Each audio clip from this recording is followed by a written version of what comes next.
Namaste.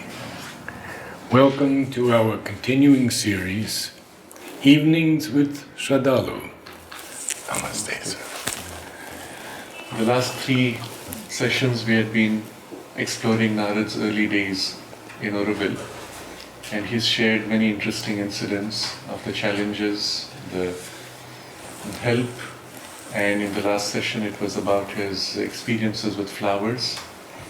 And I would like to ask him something which perhaps brings a more personal element, but which I think will be extremely helpful and educative for all of us. And that is the coming together of people from all parts of the world, from different cultures, from different psychological orientations, different ways of thinking, I would say mind types. When all these different people come together, as they are supposed to in Auroville, which is a miniature township for world unity, so the whole world has to be represented there, then the first thing that happens is the differences collide. And then, after the collision, there's an element of attempting to reconcile, to understand the other. And then there might be a discovery, oh, you can think like that, I never thought of it this way. And maybe there's an element of learning. As a result of that, you now start broadening your own perspective. And so there's a whole complex churning that takes place in what I'll describe as a meeting of different cultures and human types. So this is the space I want to explore with you. If you could share with us some incidents either of what you saw happening or what you experienced yourself. Well, I really should begin with the local people, the local Tamil people. I mean, here was a group of Westerners coming into their homeland for centuries and imposing a new way of thinking, acting, being, and many of them didn't like it at all. But there were some. There was one man I remember very well. He said, "This is my son, Thanasegaramurti. He is yours. You can train him however you like. I give him to you because I believe in you." This was one of the real steps forward between two very different cultures. I had maybe 15 boys and young men working at one time in the Matrimandir nursery. We shared so much. I couldn't eat the food that they prepared because it was so full of chilies. And they didn't like that at times. If I would go into a house and they would want me to eat their food, and I couldn't do it because my stomach just couldn't handle it. On the other hand, we shared with them everything we could share. For example, I had a music evening once a week, in which I would play the great classical works. Another time, young people who were guitarists would come and they would play classical guitar. And everyone was welcome to come. We had an American fellow who despised the Tamil people. And yet he was a genius with orchids. And the orchids are attachment to the divine. He could grow and flower all kinds of orchids. We had never seen anything like that in Auroville, and today it's not like that also. Mother named a number of the orchids, but basically they're all attachment to the divine. When we had different cultures coming, one of the strongest, I would say, was in the buses from France. And the French people were very, very strong and united.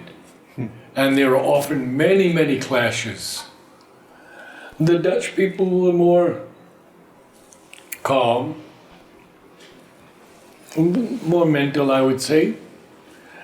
The Germans, and I worked with a lot of Germans, strong minds, strong wills. And so we had this mixture of so many cultures. And I want to go back a little bit to when my father joined the Russian Orthodox Church. I didn't want any part of it at all. I reacted very strongly. But I still had to be rebaptized. What turned me completely around was the music of the church, which is all a cappella, no instruments at all. And it was a music of such beauty, a beauty that was at times transcendent. It's still with me today. It has never left me. And I sometimes play it as an inspiring moment for the Om choir to be uplifted for the next session of the Oms. That, I think, more than anything, determined my work in the Om choirs. Now,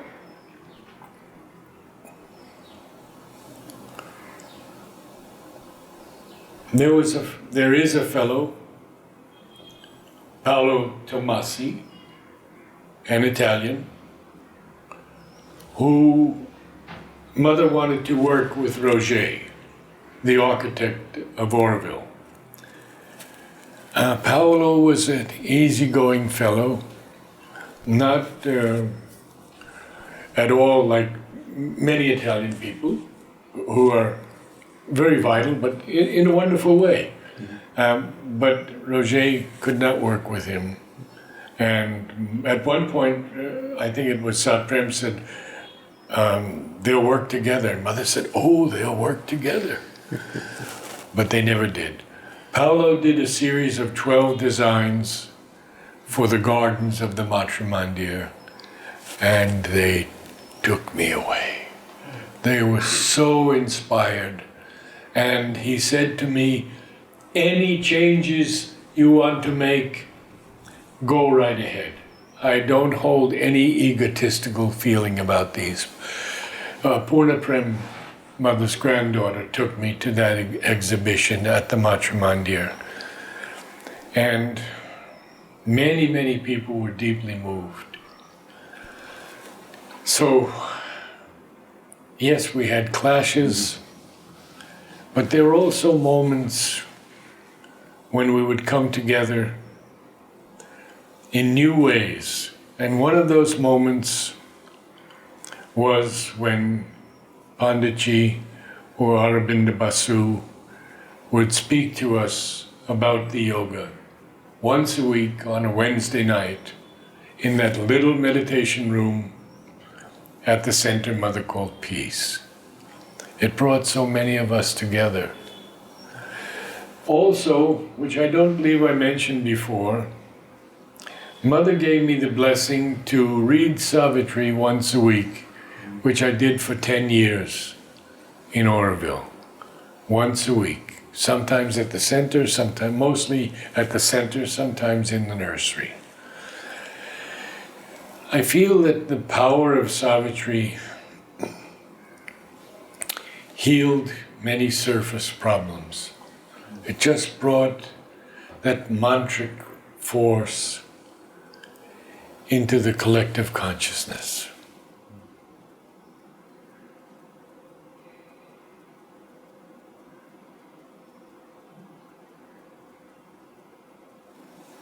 If you can read Savitri, a couple of lines a day, don't try to understand it, just read it.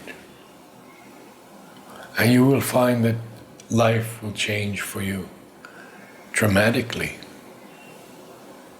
Because you will realize after some time, that you know these lines, that they've spoken to you in an inner way, not just iambic pentameter or uniqueness of phraseology.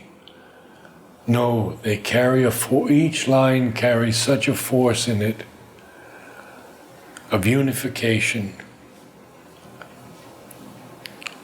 of the higher realms and the highest realms of the mind, that eventually you will realize without having to think about them. I can quote you today hundreds and hundreds of lines that I live with every day. Even when we fail to look within or lie embedded in earthly consciousness, still have we parts that grow towards the light. Wow! How significant is that? In moments when the inner lamps are lit and the life's cherished guests are left outside, our spirit sits alone and communes with its gulfs. A wider consciousness opens then its doors.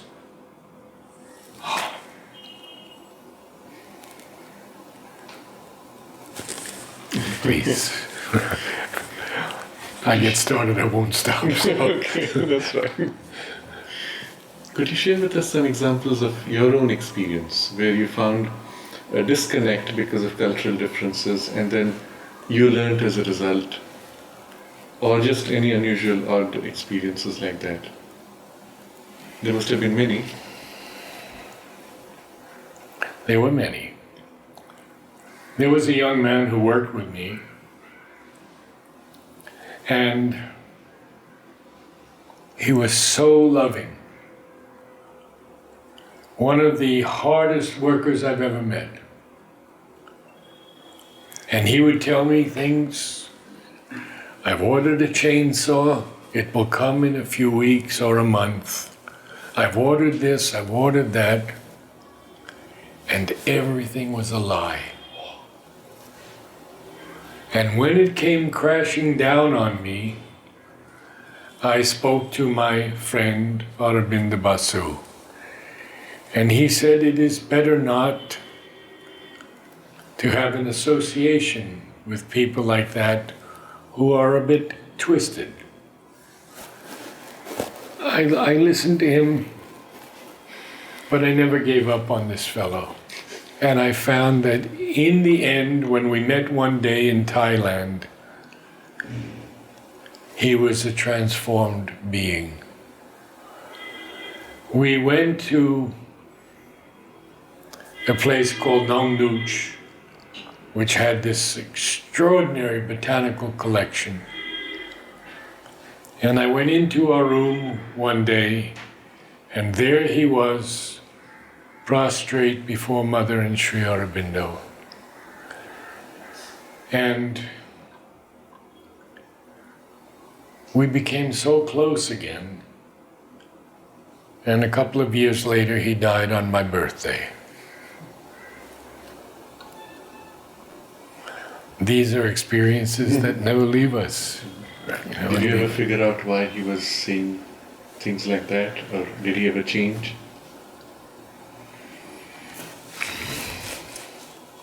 No, but I know that he finally gave himself as much as he could to Sri Aurobindo and Mother. He went to a Vipassana meditation, I think I mentioned that last time. No, he went to a Vipassana meditation, and there was a realized Japanese monk there. And the people were lining up, maybe 100, 200 people lined up.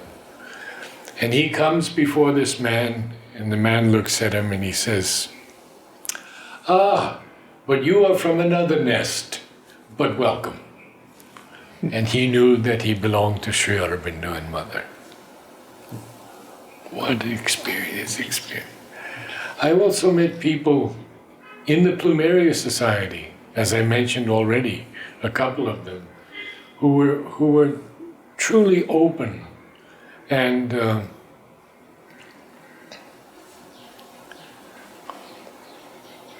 and loved this plant so much that they shared that love with me, and it was transpersonal. I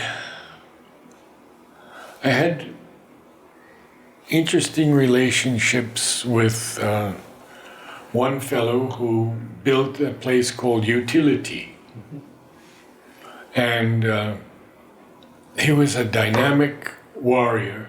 I don't remember where he was from now, but he would work 12, 13 hours a day in that hot sun.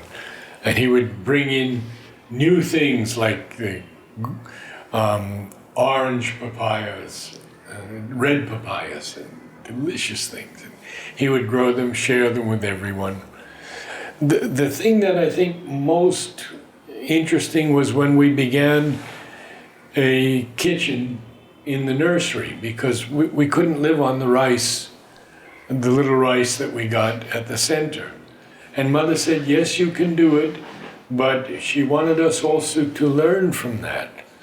And so we had two French guys, one of them still in Auroville, who would do the cooking for us, and we would clean, and we had a round table where we would all sit, old and young and children. And that was a coming together on another level, because to break bread, the idea to break bread was such a sacred thing. You would have had situations of difference of work ethic. Yes, we faced that many times. Many people didn't come to really work. They came to get out what they could from Auroville, and that was a difficult period, because I was, well, one fellow said, you would do the work of 12 people, how do you expect us to, to do that? And some of them just wanted to read, study, when it was a time for action and time for realization of opening the earth of Auroville. That was what Mother wanted at that time. She said, you have to work 6 hours a day. That was the minimum. I found that that was nothing. I mean, so there was, when the Mother first was working with the Ashramites, this was a point of collision all the time, where the standard of beauty and perfection that Mother brought, and the capacity even for people to recognize and appreciate that beauty and perfection, were not matching. And it took her a couple of decades to infuse that standard and value, and people really grew rapidly. But that's one of the kinds of collision you would have faced also.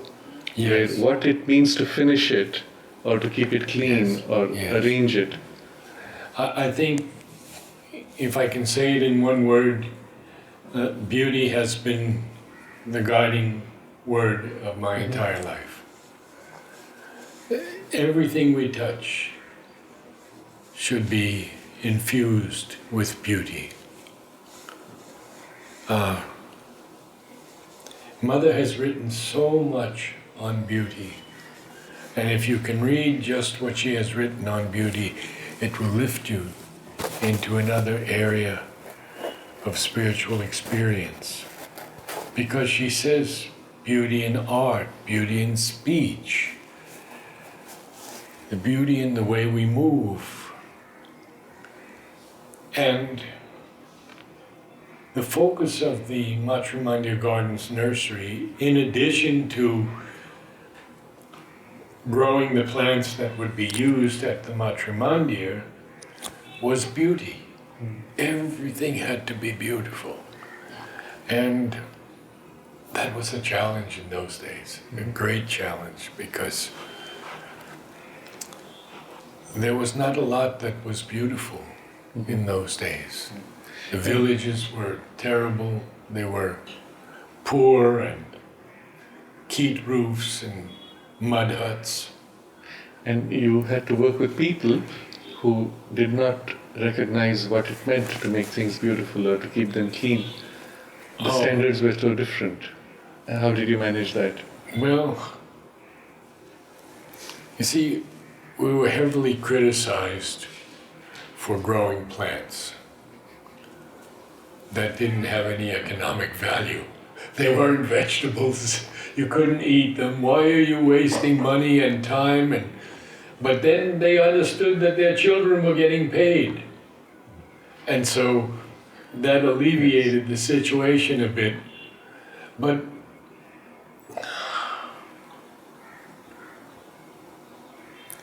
how to convey the spirit of beauty to others who have not felt it? Did you succeed? Partially. The flowers themselves are so beautiful in themselves that was the greatest help to inspire others towards beauty.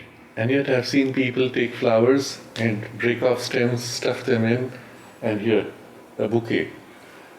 But there was no connection, there was no appreciation for the form. And we focused on those things. We focused on how to live with flowers, how to grow with flowers, because we were growing also as we were growing the flowers. And we were all evolving in rather rapid ways at times under those difficult conditions. What about punctuality? Punctuality, people coming at different standards of time. Yeah, I was very strict. And they adapted? They had to. Okay. They had to, yeah. They didn't like it at times, but they grew into it eventually. Even now, Ranganathan said the other night to a fellow who came a little late, Narad won't tell you this, but I will. You have to be here on time.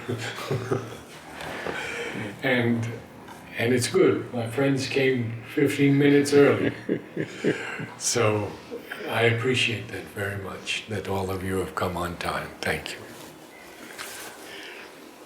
One of the examples I had, it happened again very recently. So I was in Europe and we were in a setting where somebody was serving food and they had put a little bit in my plate, they were about to put more, and my hand went spontaneously in a gesture of no thanks, and immediately he stopped. And I said, oops, something went wrong. In India, I've been served once, they're about to serve a second time, I say no thanks, and they complete the second serving. Okay, so because in India you assume that the other person is going to put an extra anyway, and you say no thanks a step in advance. But when I went to Europe and I said no thanks, it stopped right there. And it was one of those very little things which can lead to some discomfort, or momentarily you stand back and say, what just happened? But you must have experienced all kinds of such occasions where forms of cultural behavior, communication would be different. But you know, many artists came into Auroville in those days. And today there are tea ceremonies held in Auroville. And you know, they are very special. And they have to be carried out in a certain way, with the elegance and the refinement that the Japanese people have. I worked for many years with a Japanese boy, the only one who was there in Auroville at that time. His name is now Amrit. He took the name Amrit, but his name was Howard Iriyama. And he was one of the greatest helps to me of all, because there was that feeling of the appreciation of beauty, of doing things in the right way, not just rushing through to get something done.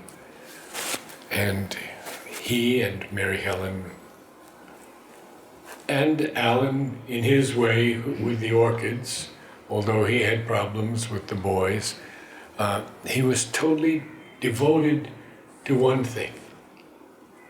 But he would do the work of the nursery also. If we needed watering, everyone, whether they had a specific task or area of responsibility. For example, there was an American guy who did the hibiscus, and he loved them as I love. Well, you ask what my favorite plant is, and I say flower is, and I say, well, this is it today. Tomorrow it may be another one and another one, because I love them all. There's no flower that I don't love. And but yet people took up specific areas. Mary Helen wanted to do the Japanese way, because Mother said the gardens would naturally be in the Japanese way.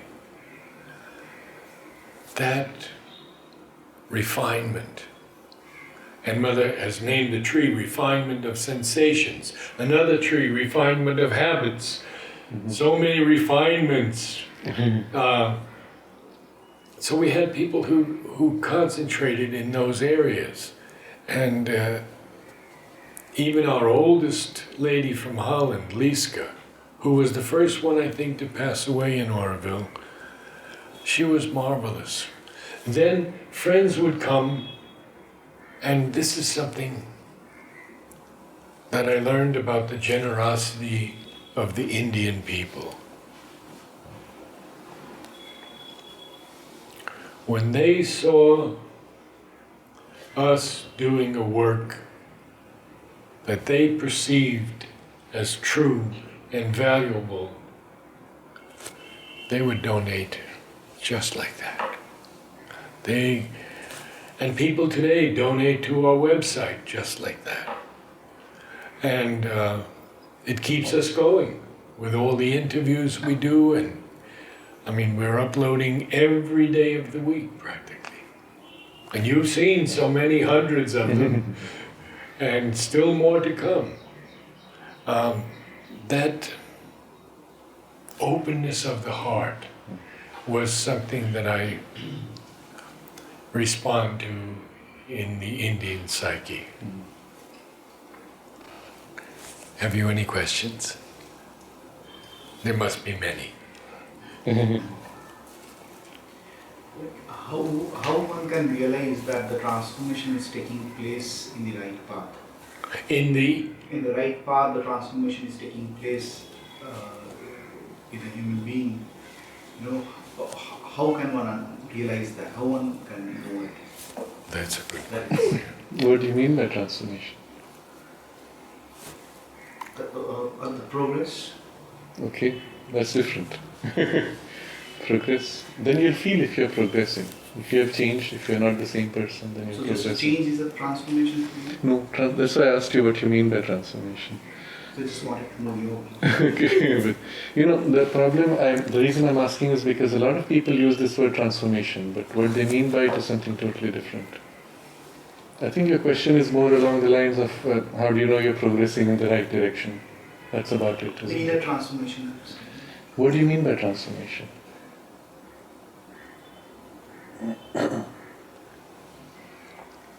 Maybe more openness, more Okay. understanding. You know, But that you will feel. Oh, If you're more open, you will feel it, isn't it? okay. In your heart, you're more open, you're more receptive, you feel closeness to the Divine Presence. That you feel. You don't need an external reference for that. Isn't it? But how will I know that whether it's from the mental level or it's from the something? What does it mean for you that it's mental level or something else? I'm asking you this question because unfortunately people catch these words and then they confuse themselves. Oh, this is mental, oh, that is vital. What do you mean? Does it matter? Do you feel it? I feel it. That's good enough. Is it mental, vital? Why make these distinctions? They mean nothing. They're just ideas or catchwords that someone picks up. So this is the problem, unfortunately, when we read or when we hear people making comments like that. It's mental, so it's bad? No, it's good. Mind is good. Oh, it's vital. Okay, so it's bad? No, it's good. As long as you're growing in that, you're growing in your vital, great. But again, the difference, are you feeling the difference? If not, these are just words. Recently somebody said, do you have a kind of a glossary? So I said, okay, there's a glossary of Sri Aurobindo's terms Sri Aurobindo uses. But he said, no, do you have a map of all the different parts of the being? I said, why do you need that? No, just to understand the big picture of all the different parts. I said, but for what? And if you start reading that, you'll just get so many different terms and you'll get all confused. This is, oh, this is mind, this is vital, but you're not relating it experientially. And so it's not helping you to think like that. Is it mental or is it something else? Very simply, do you feel closeness with the Divine Mother's presence? Yes. Has it increased, let's say, over the last 1 year? Yes. Great. Is it mental, is it vital, is it psychic? Doesn't matter. Whatever it is what it is. Isn't it? So the question even does not have much value unless you don't feel you're growing. Then the question comes, how do I know am I growing? That means you're not growing. But if you feel you've grown, and then you start asking, is it mental, vital? Doesn't matter. I've grown, that's all that matters. You see, generally we are such a complex mix of so many parts that when there's growth, everything gets pulled along a little bit. So to try to separate it is not even possible, and it does not help. The reason why this kind of vocabulary is developed is when Sri Aurobindo goes into certain details to make you conscious of the different kinds of influences which come in, how they work. And that's when he introduces these fine distinctions, and he always defines the terms as he goes along. So in my suggestion for the person who asked this question, I said, don't bother looking at all those words of vocabulary, they'll just confuse you. Because there's a physical mind, vital mind. What does it mean? Doesn't matter, forget it. But if while you're reading it, Sri Aurobindo uses these terms, he will define them clearly, there'll be a context to it, and so you'll not have the question. But the terms were created only to make distinctions within the experience. They are not of immediate value when you're working in a general sense of awakening and growth, isn't it? So I'll come back to your question now. Do you want to restate the question? What is the question? Is it how do I know I'm growing? Or is it that am I growing in the right direction or wrong direction? Yeah. What is your question? So my question was like, if the transformation is happening, as you cleared it, like maybe I used a different term, like how will I know that okay, so that's what, like is it just a thought, or like only a feeling, or like maybe it's a mix of both, or like what are the... It depends what or it's person to person is different, right? It depends what effort you're making in growth. Are you making any effort to grow? Yes. What kind of effort? So I'm calling the mother more number of times. Okay. So very simply, as a reference, you're invoking the mother's presence more often. Do you feel the contact with her presence? Is the contact deepening? Yes. That's it. That's your reference of growth. So I started by asking you, what is the effort you're making? Because somebody else might make a different kind of effort. And his effort might be, I'm trying to study and understand more deeply. Then his reference will be, is he growing in that line of effort? Someone else may say, I'm trying to consecrate the work which I do. Then his reference will be, is there deepening of the consecration? In your case, it was the contact of the heart's call and closeness felt with the mother. That's your reference. It can change, right? It can change because the focus of your effort might change, or there might be a different aspect which will now emerge, which will take a greater priority for you. It can take so many different directions. And I will not use the word transformation for any of this. It's all growing in relation to your ideal, or in relation to the presence of the Mother, of the Divine. Through whichever gateway is for you the natural opening, through the heart, through the mind, through your work. Typically these are three broad gateways. Transformation is when you will find your awareness changing in quality in such a way that it as if becomes of a different grade altogether. That is a later result of the opening. But the first movement is one of opening and deepening of the contact with the Divine.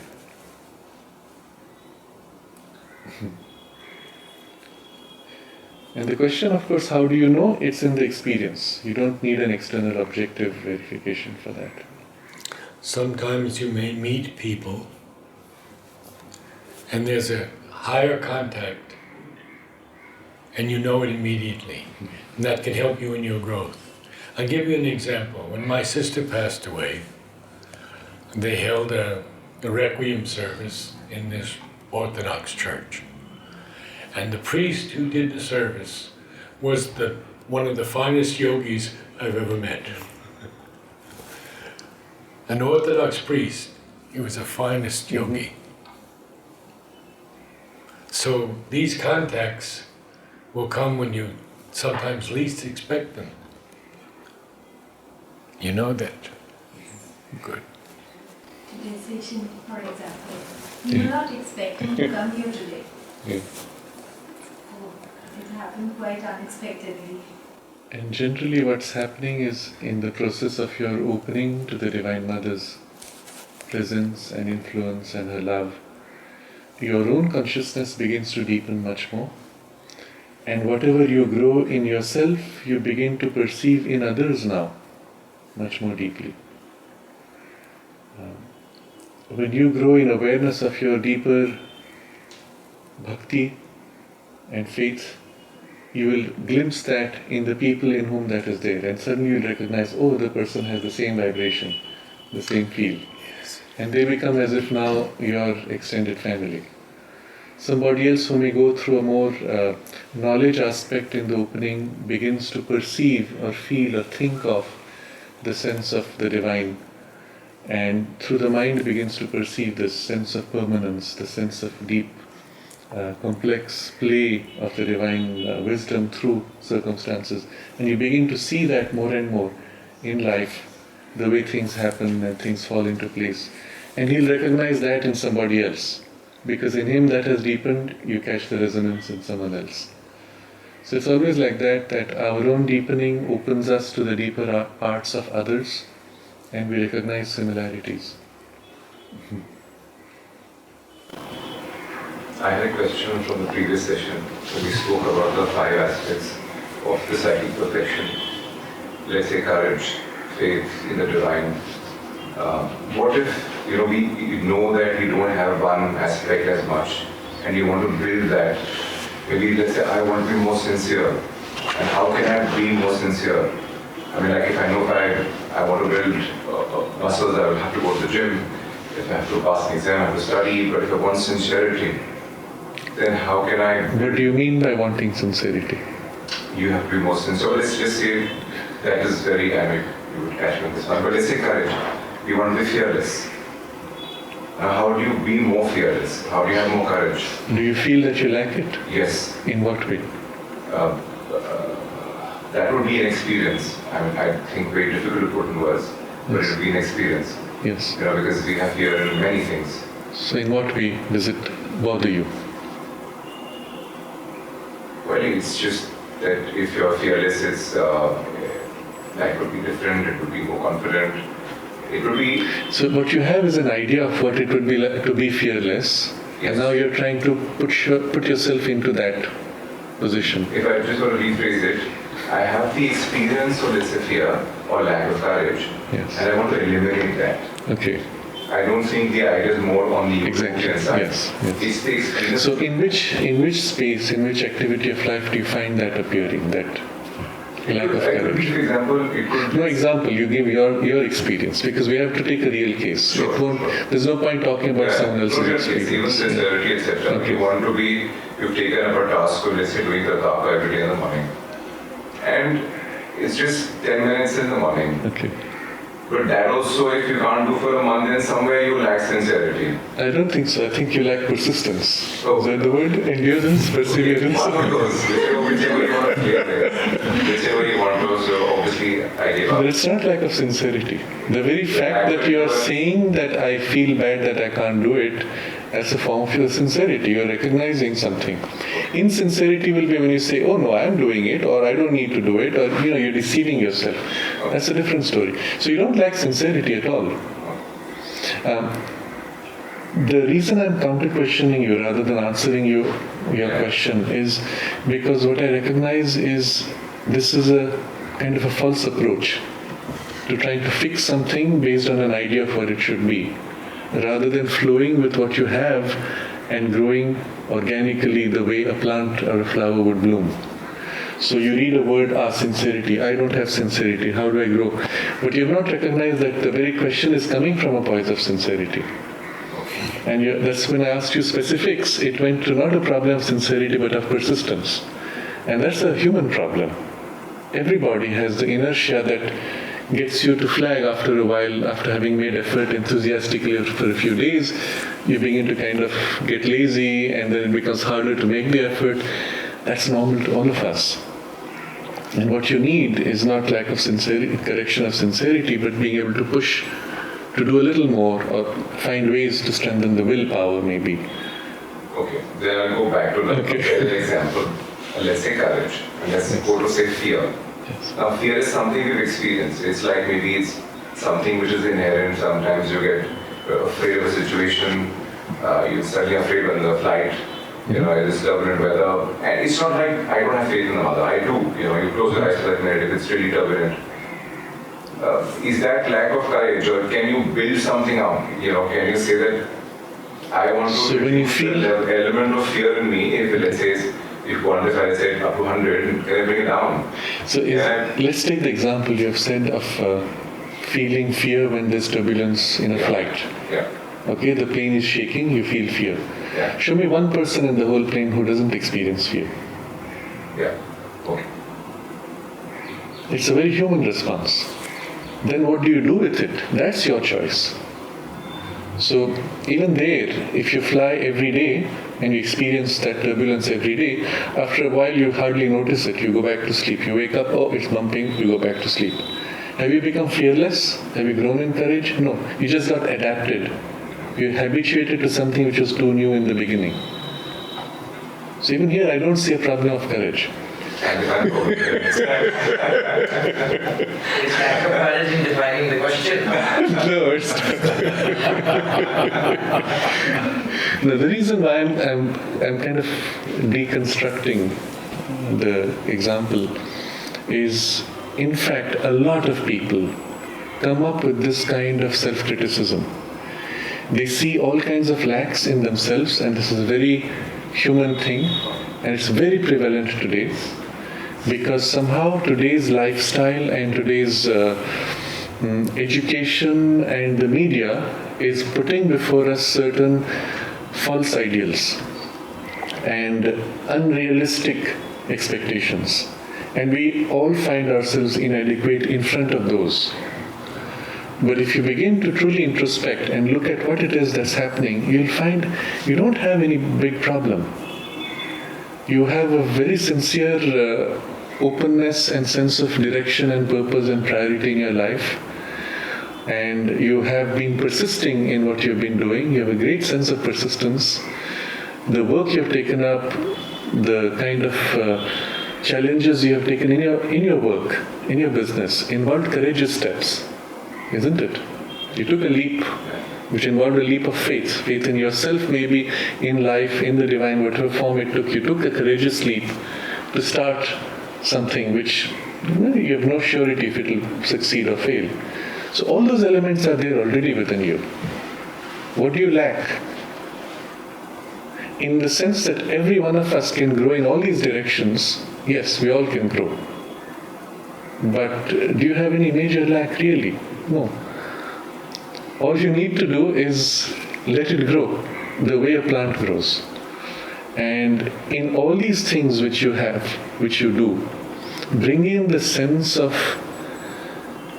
closeness or deepening of the closeness with the divine. You already have the sense of the divine or the connection with the divine, except we pay attention to it only at a special duration, evening, morning, we sit for prayer, we feel something or not. Sometimes we feel more, sometimes less. It doesn't matter. So as a simple thing, practice, on a very practical level, deepen that contact once in the morning, once in the evening. Set your own time, put it in your own routine. Fix these two. Anchor the point of contact. And even if it's for a short time, 5 minutes. You don't have time. 1 minute. If you don't have even 1 minute, do it for 15 seconds with full concentration. But with full attention. Nothing else exists except that concentration. How you do it? If it helps you to speak the name. If it helps you to repeat a mantra, do that. If you'd rather listen in silence and feel in silence, do that. For some, the feeling through the heart's love for the divine is the gateway. Or for some, it is the feel of the love of the Divine Mother for you. That's the link point. For some, it will be the mind's perception that everywhere here is filled with the Divine Presence. And you picture that, you visualize that, and through the picturing, you begin to feel it. Or you think of it that all the energy which forms all the atoms which form the whole universe is nothing but the Divine Mother's energy. And it's inside your body, inside your atoms, inside your cells, inside your brain, and inside your chest. And through that idea of it, you begin to feel the immanence of the Divine Presence and the love. Or in some it will be, I offer this flower, and I offer myself as I offer this flower. It will be a gesture or an action in which you make that contact.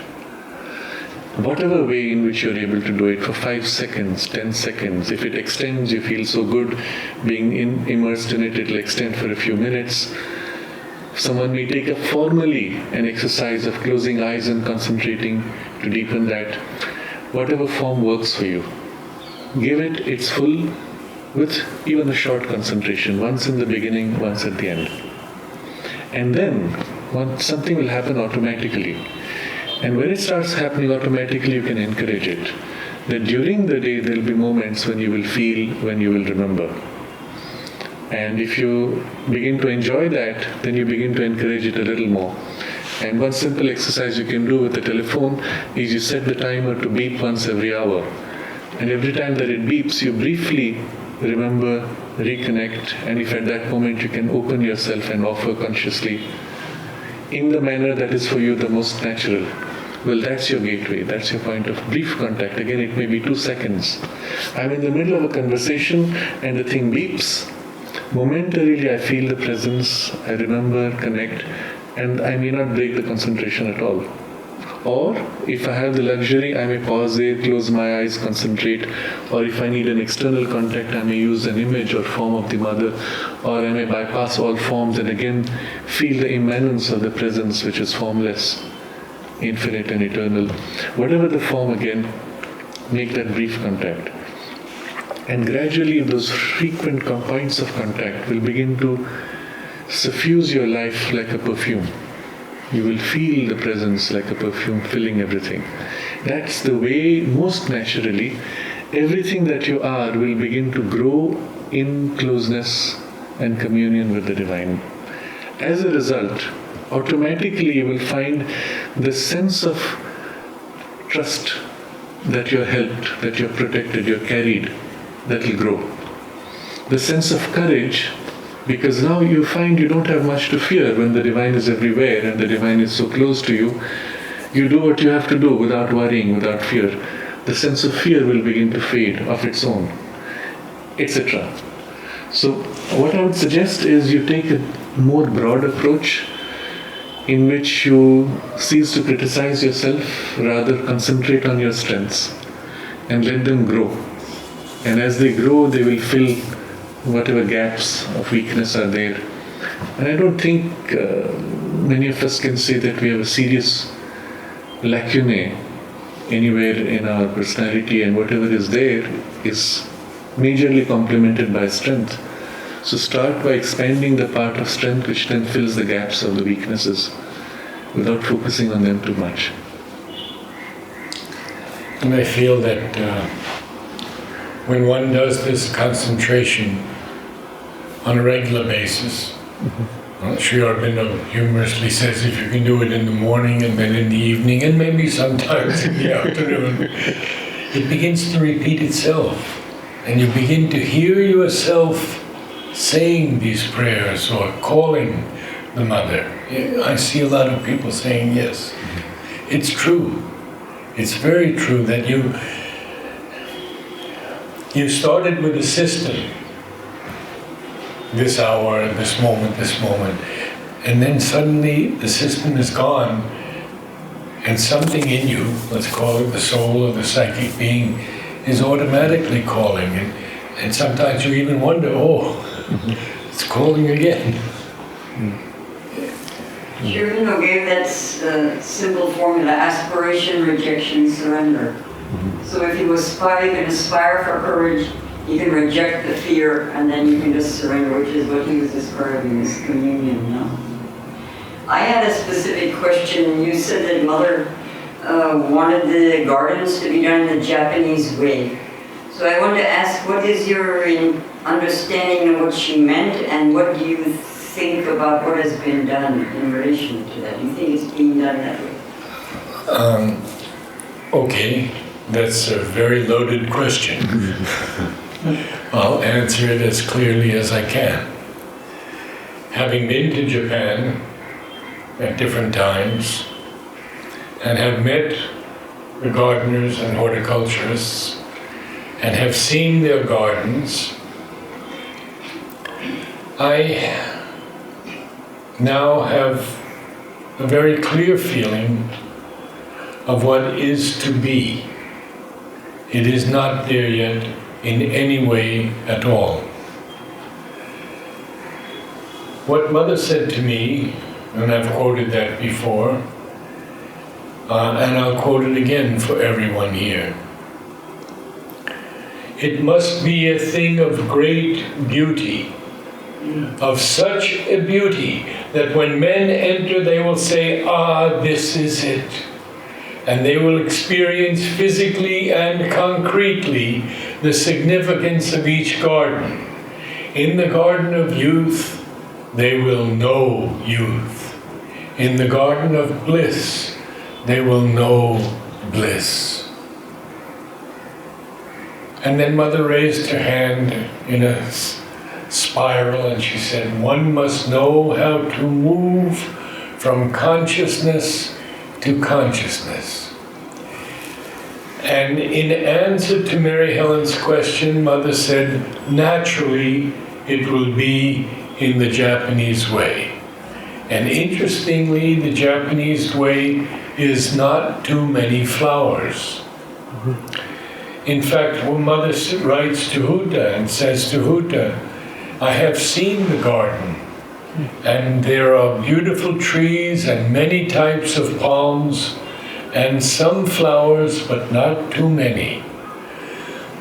For example, there's a wonderful story of the Japanese master gardener who has an apprentice for 40 years and never lets the apprentice take care of the garden. And one day he falls ill and he says to the apprentice, today you can do the garden. And the apprentice does it, and it's absolutely perfect. It could not be more perfect. Everything is in its place that should be. And the master gets out off his cot and looks in the garden and smiles, and he goes over to a maple tree and he shakes it, and the leaves, all the colored leaves, fall on the ground. There's such a lesson in that. Such a lesson. And the sense that the Japanese have of eternity, and the garden expressing that eternity in stone, in gravel, in sand, in wood, and then in bursts of color at certain moments. For example, there's the wisteria, which is a strong creeper that can only be grown on a trellis or a strong overhead platform. Mother named it Poet's Ecstasy. It may bloom only for 2 weeks, and then it's gone for the rest of the year. And then an azalea comes into bloom, a burst of bloom like that. Or a maple at the end of the season when the weather becomes cool, and you have that. So it is not always a constant sequence of color and change of color, although that too is possible. Because in the gardens of the future, when we can enter and we can know what bliss truly is, how would we want to leave that garden? How would we want to leave the garden of love, of felicity, of perfection? And Mother named all of these gardens in such a way that we begin with Satchidananda, existence, consciousness, bliss, and we end with perfection. And then we go again to Satchidananda. It will never end. The evolution will continue on, except that there will be more and more beauty.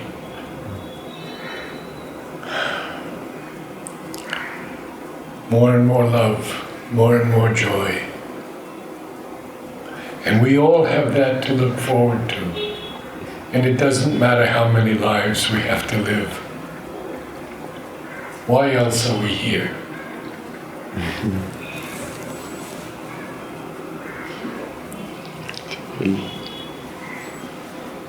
We'll end with that. Thank you, Narad. Thank you. It is always for me such a great honor to be with Sraddhalu. He has the divine knowledge flowing through him. He does not have to prepare any talks. It comes directly. And for me, that's one of the greatest blessings.